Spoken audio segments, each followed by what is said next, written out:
Bienvenue sur ma chaîne Solutions Gouvernance. Je suis Sékou Chérif Diallo, je suis sociologue. Ici, nous aborderons des sujets liés à la décentralisation et au développement local. Aujourd'hui, nous allons parler d'un problème majeur en Afrique, la corruption. Ce phénomène se manifeste à différents niveaux de la société et a des conséquences dévastatrices sur la gouvernance, l'économie et la société dans son ensemble. Commençons par la petite corruption quotidienne.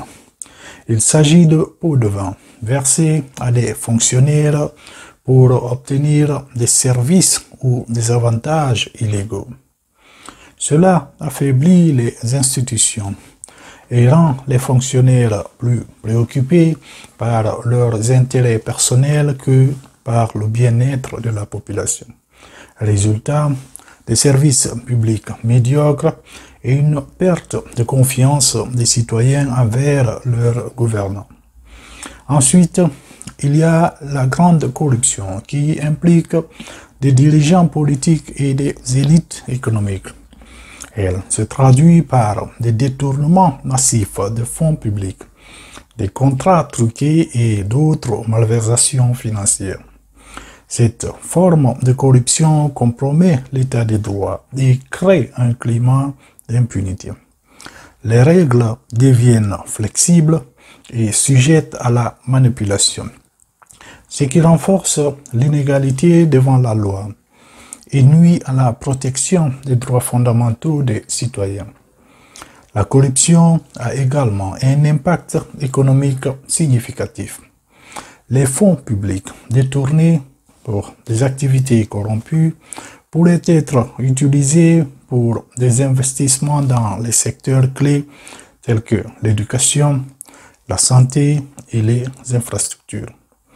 Malheureusement, cela crée un environnement peu attrayant pour les investisseurs étrangers et nationaux, ce qui décourage les investissements et limite la création d'emplois. En plus de tout cela, la corruption aggrave les inégalités économiques et sociales. Les ressources qui devraient être utilisées équitablement sont détournées au profit d'une minorité privilégiée. Cela entraîne une concentration de richesses et de pouvoir, creusant davantage les disparités socio-économiques et marginalisant certaines populations.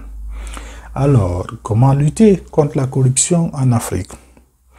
Il est essentiel de renforcer les mécanismes de transparence et de responsabilité.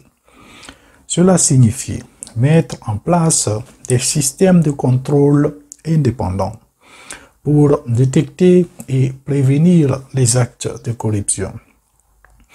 Nous devons promouvoir la transparence des marchés publics, utiliser la technologie de l'information pour rendre les processus gouvernementaux plus ouverts. En outre, nous devons promouvoir une culture de l'intégrité et de l'éthique. Cela nécessite de sensibiliser davantage aux dangers de la corruption et d'éduquer les citoyens sur les valeurs de probité et de respect des règles. L'implication de la société civile, des médias indépendants et des organismes de défense des droits de l'homme est également essentielle pour maintenir la pression sur les autorités et lutter contre la corruption de manière significative. Voilà pour aujourd'hui. J'espère que cette vidéo vous a aidé à mieux comprendre les enjeux de la corruption en Afrique et les mesures nécessaires pour y faire face.